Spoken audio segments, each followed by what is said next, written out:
Enjoy, enjoy the greatest show on earth. This is the news station, WNEP 16. Good evening. They say they deserve a break. People who live near a toxic dump site in Taylor are asking the tax man for a break. Members of the Taylor Neighborhood Association got together tonight. They claim the dump near their homes has brought down the value of their property. The Board of Assessors and so our homes have deteriorated in value, therefore our market value has gone down. Our taxes should go down.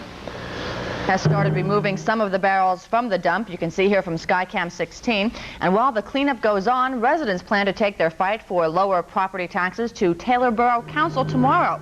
Night Beat reporter Bob Costantini visited one of those families tonight.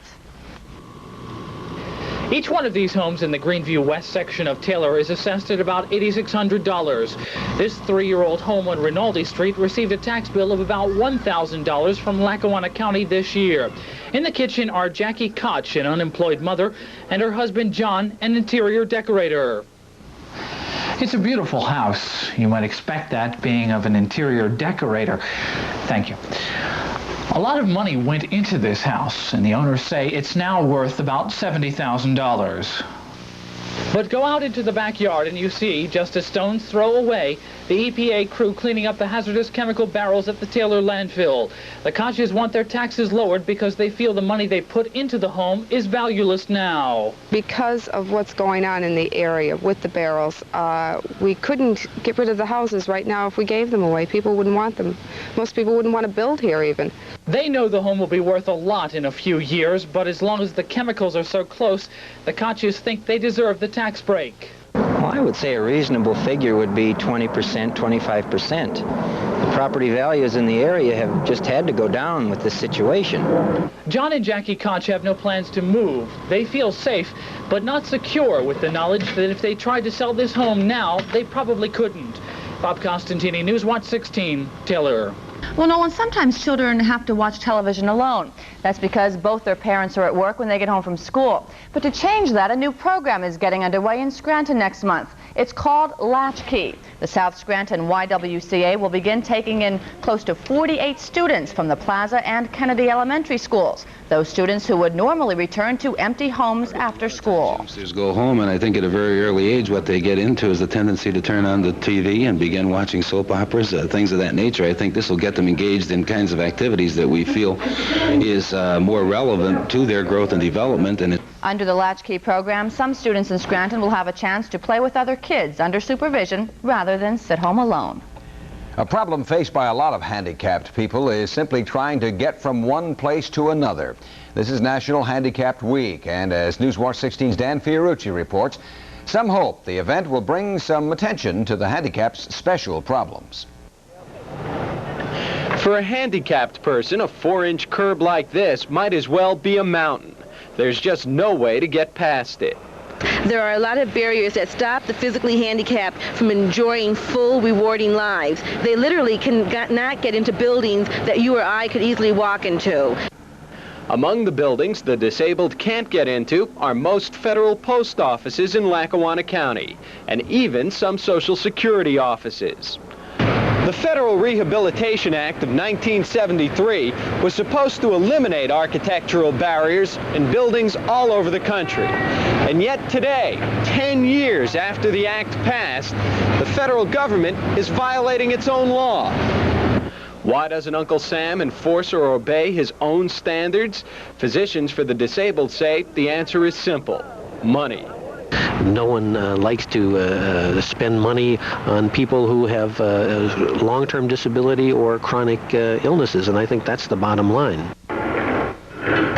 In the meantime, the handicapped continue to fight for funds for barrier-free buildings and for contoured sidewalks. And in the end, they hope that society will hear their message. The handicapped are more handicapped by physical barriers. Handicapped by those of us who are not. Exactly. Dan Fiorucci, Newswatch 16, Scranton. Still ahead, meteorologist Tom Clark will take a look at what's ahead for us for tomorrow. Hi, I'm Jane Adonisio. And I'm Chad Booth. Her personal life, even her career, read like a Hollywood screenplay. But with the tragic death of actress Natalie Wood, it looked as though her last picture would never be completed. On tomorrow's PM Magazine, see the remarkable story of how her movie Brainstorm was finally finished. Then go to New Zealand for an exciting deer roundup by helicopter. That's tomorrow night at 7 on WNEP-TV 16. How's the weather outside tonight, Tom? Well, the rain has held off up to this point, but there is a damp, ill wind blowing in the backyard tonight, and that means in this case that umbrellas and windshield wipers will see plenty of action tomorrow, and my spruce tree here will get a drink, and he's pretty happy about that. Maybe it's a she. I don't know. Temperature outside now looks like this in this backyard. We have cloudy skies overhead, and the reading stands at 56 degrees right now. We have a humidity that's up there at 80%, the wind east at 14 miles per hour. It's cool as well. Barometer 30.42, still rather high, but at the moment holding steady. The high today here was 62, not too far from normal, and the low last night was 42. Records for this date, 87 and 28, set back in 1925. And what you see there is North Main Street this evening in downtown Old Forge, right up the street from where I'm standing, and always traffic on that highway.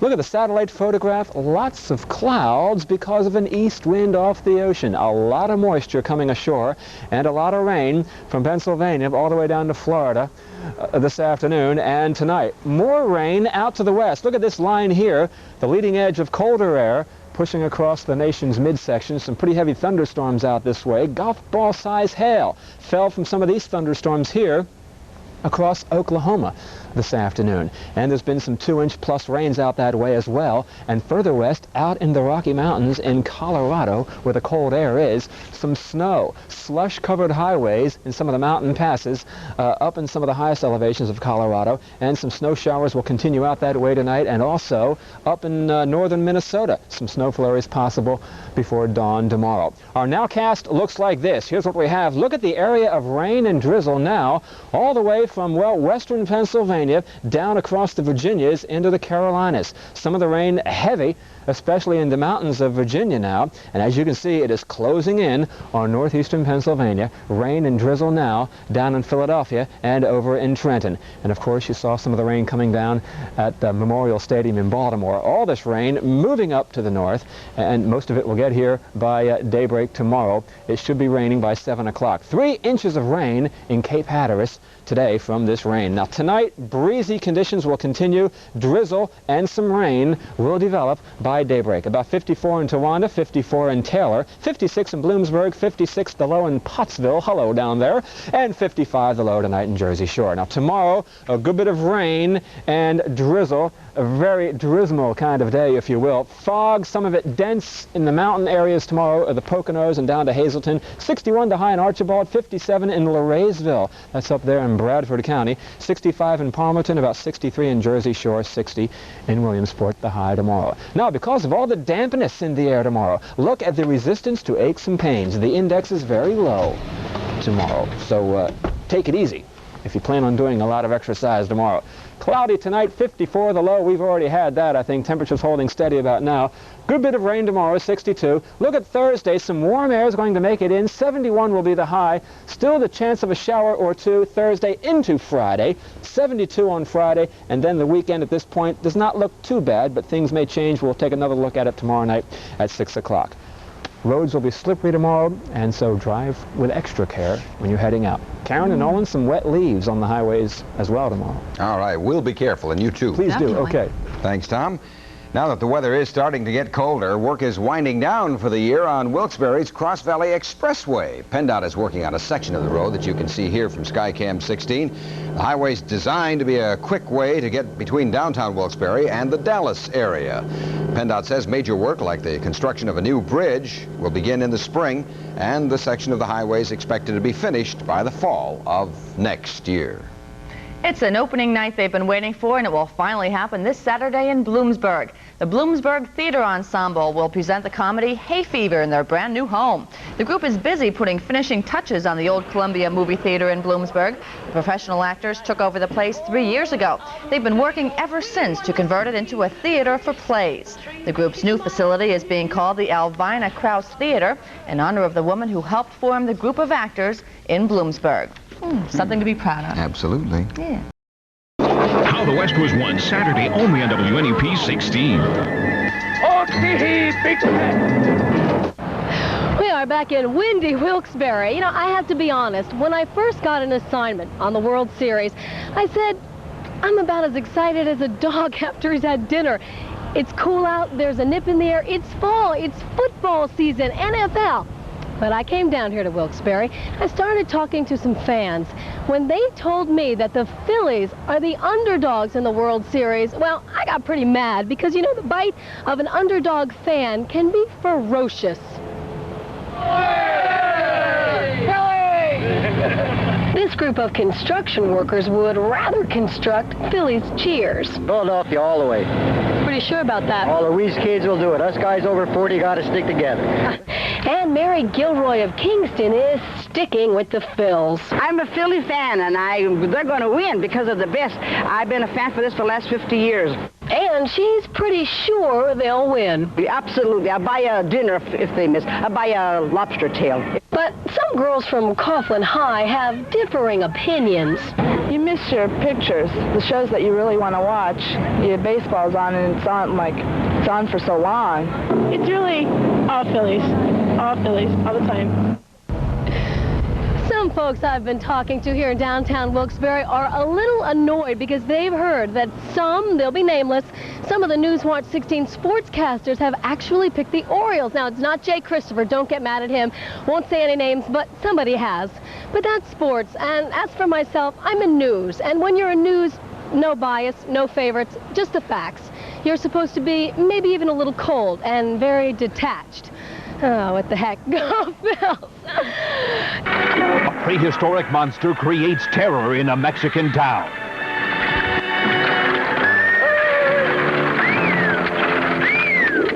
And so will you be doomed, all of you, unless the evil one is set free.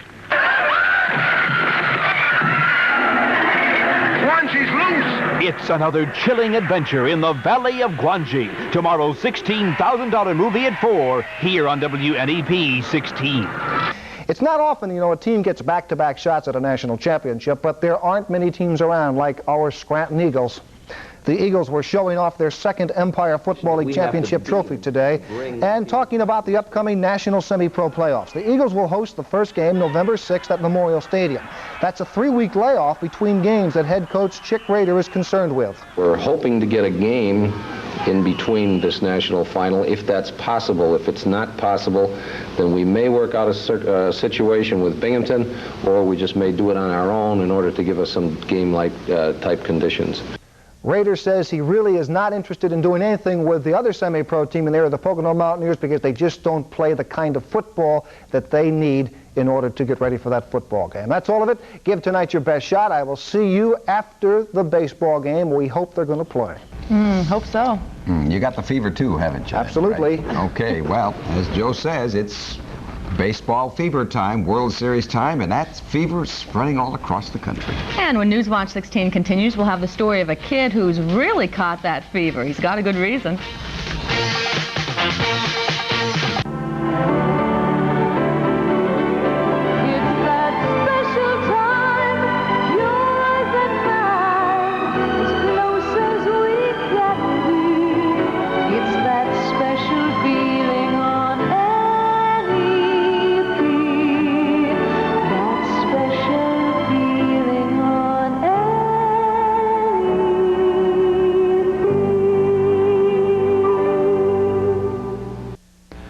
Most of us will be watching the World Series tonight on Channel 16, and a few of us will get to see the games at the stadium, and just a handful will get a close-up look from the dugout. One of those lucky few is a fellow from Hughesville, Lycoming County. Newswatch 16's Craig Stevens has the story of a dream come true. 12-year-old David Crawley is your typical American boy. The 6th grader, like any other kid, walks to his home in Hughesville each day after school. As you might guess, he's an avid baseball fan and has a big collection of baseball cards. What sets him apart from other kids, though, is that he'll be honorary bat boy for the Philadelphia Phillies this Friday and Saturday during the 1983 World Series. What do you know about being a bat boy? All I know is that going out in the field and getting bats. In front of all those people? Yeah. David won the right to be bat boy in a nationwide contest sponsored by the Nabisco Company. His mother sent in a coupon and won a $6,000 trip for the family to the World Series, plus $10,000 in cash. What did you think when you won the contest? I still am overwhelmed about it. I can't believe it. Why? It's just one of those things. People never win these things. As for David, he's going to make the most of his trip. David, what do you want to be when you grow up? Professional ball player. Oh, really? Who's your favorite team? Yankees. What about the Phillies? Well, so-and-so. Dave and his family were sort of hoping that the LA Dodgers would have won. That way they'd have gotten a free trip to California instead of Philadelphia, but you don't have any complaints, do you? No. I didn't think so. Craig Stevens, Newswatch 16, Hughesville. Zone likes him, too. Oh, yeah. That's Newswatch 16 for this Tuesday. Be sure to join us tonight on the update after the ball game when Newswatch 16's Dan Fiorucci will show us what it's like to get around town in a wheelchair. Plus, Nightbeat reporter Bob Costantini will tell more about those people near the Taylor dump who want their property taxes cut. ABC's World News Tonight is next. And with, among other things, a look at the Orioles and the Phillies, of course. Okay. For the team, thanks for being with us.